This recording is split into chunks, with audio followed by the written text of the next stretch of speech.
Time is our single most valuable, non-renewable resource. Yet somehow, our days always feel rushed, packed, and never long enough. The truth though, is that most people don't have a time shortage problem, they've got a time management problem, and waste hours every week on unnecessary tasks, distractions, and inefficiencies. But what if I told you that the truth to saving significant chunks of time is not about overhauling your whole life or even working harder? It's actually about just making small, simple changes that can create big results. Well, in this video, I'm going to share with you 5 simple habits that have completely transformed the way I manage my time and have truly saved me so many hours each week. Okay, habit number 1 is time blocking. Now, I am a massive proponent of time blocking, essentially as much as your time as possible. And I think that this is such a beneficial habit for 2 main reasons. Firstly, it really makes you think about in advance what you're going to do with your time, and it makes you think about what your goals are and what you're trying to achieve and how you can utilize your time as best as possible. And so it brings this sense of intentionality to your time that you would most likely not have otherwise. Secondly, when you actually come to these periods of time and you come to your calendar and you're thinking of things that you want to do, by time blocking, it takes away any of that decision fatigue in terms of actually having to think about what you want to do. And so it ensures that you then are utilizing your time as best as possible. And without time blocking, I think it is so easy for times like in the evenings or even at the weekend to just be completely wasted. Because say you might have a completely free weekend and you get there and you think, yeah, I want to be all productive this weekend. But when you actually get to it, you start then thinking, oh, well, what is it I actually want to do? And what order should I do things in? And how do I prioritize things? And before you know it, procrastination could start settling in, or there could be distractions, and you could just completely waste this time. And so time blocking, I think, is so effective to avoid situations like that. And it does require a little bit of upfront work to actually figure out how you are going to use your time and what you want to be doing. But in the long run, it will save you so much time, and it will really ensure that you are as productive with your time as possible and utilizing it effectively. Okay, habit number 2 is the focused phone. Now, phones are obviously an amazing invention, but they are such a time sink when it comes to distracting us from the things that we want to do. And so much of that time we spend on our phone is just unintentional and is probably not time that we actually want to be on our phone. And so to avoid this, some people might just say, well, don't have your phone with you, just put it in another room. But that seems a bit extreme to me because there might be emergencies where you'll need your phone, or generally I want to have access to my phone.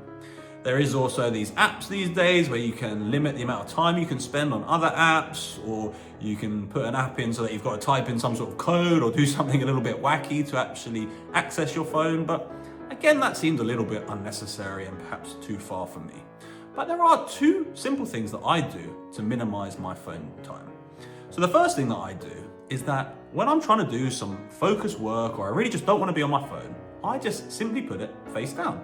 And this makes my phone so much less distracting and inviting, because then I can't see any of the apps popping up or anything like that, and it just kind of signals to me that I don't want to be on my phone. The second thing I do is that I've got a setting set so that when I just tap on the phone 3 times, it goes into grayscale mode, which is essentially where the phone goes black and white. And this mode really makes the phone so much less inviting. I mean, if I'm on Instagram with this grayscale on, it really just changes the whole perception of the app, and it turns Instagram into something that I really don't want to be on when this mode is on. And the biggest thing with this setting is that it really provides a clear cue to me that this is a period in time in which I don't want to be on my phone. So this combo of face down and grayscale really works great, because face down on its own really does prevent me actually going for my phone, but if I do give in and grab the phone and then pick it up and see grayscale, that's an even further signal to me to just tell me, no, this is not a time to use your phone, and to put the phone back down. Habit number 3 is to treat work like the cinema. So what do I mean by this? Well, when you go to the cinema, you really prepare just beforehand to be sitting down for that 2 to 3 hour period of the movie. And so this means that before you go into the cinema, you'll go to the toilet, you'll maybe make any calls that you need to, you'll get a drink, you'll buy your popcorn, you'll get some sweets, and you will really get ready to then be sat in that seat, focused on the film that you're going to see. And for me, I think that we should really try to treat work similar to this so that we can then really be immersed in our work and as focused on our work as possible and really make it as productive and efficient as it can be. Because there is a massive difference between sitting down for a couple hours to try and work and really being focused and being efficient with it and not being. And you can just wind up wasting so much of that 2-hour period if you are not focused and in that zone. And so in practice for me, I do try to treat work like going to the cinema. So before I sit down for some focused work, I'll go to the toilet. I will get a drink to bring back to work with me. I'll maybe get a snack if I'm a little bit hungry. I might even do some little stretches and move my body a little bit. I will put my phone face down and turn grayscale mode on. And I will really just try to get in the zone as much as possible to have an efficient work period. And doing that, it really has made a massive difference, and it has allowed me to be much more productive and efficient with my work, and it definitely has saved me a massive amount of time. Habit number 4, remove the friction. Now, one of the biggest lessons that I've learned about saving time is to try to remove the friction that makes tasks feel so much harder than they need to be.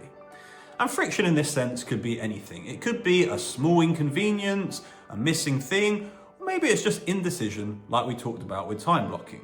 But it is this friction that prevents you from starting or finishing something efficiently. And so the key is to try to identify these small barriers in your routine and eliminate them as best as possible. For example, if you find yourself skipping gym workouts in the morning because you can't find your clothes or packing your bag feels too difficult in the morning, well, then just simply pack your bag the night before or have a dedicated gym bag ready to go. Because by removing even just a small step, you make it so much easier to act and you reduce the likelihood of procrastination setting in.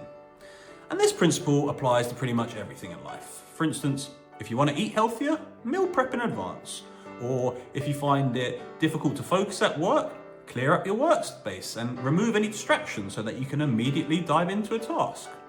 And so the idea is to really make the path of least resistance lead directly to the actions that you are trying to accomplish. And so by designing your environment to work for you instead of against you, you will be amazed at just how much smoother everything feels and how much time you will save in the process. Habit number 5 is to capture. Now, David Allen, who is a famous author who talks about all things productivity, has a quote that says, "Your brain is for having ideas, not holding them." And so the idea behind this habit is that whenever you might be working on something and you suddenly get some random thought pop into your head, instead of actioning that thought, you should just instead capture it. Most likely in some sort of to-do list, and that could be in writing or it could be notes on your phone or whatever. But the benefit of doing this is twofold really. So firstly, it will keep your to-dos nice and organized because you will have them in this list. But secondly, and more importantly, it will prevent you from task switching onto some of these other things that you're thinking about, and instead it will ensure that you stay focused on the task at hand. And preventing you from task switching is so important. Now, there was a Harvard Business Review that found that on average, employees waste around 22 to 28% of their day because of distractions. And the main reason for this was, yep, you guessed it, task switching. And personally for me, I think the thing that does make me task switch most is just when I am just sitting down and I suddenly get all these thoughts flying into my brain and my monkey brain starts ticking away. And sometimes I wouldn't ever actually even action any of these thoughts. It might just simply be that I'm suddenly thinking about something for ages. And before you know it, I am just wasting loads of time. And it does make then coming back to the task at hand so much harder.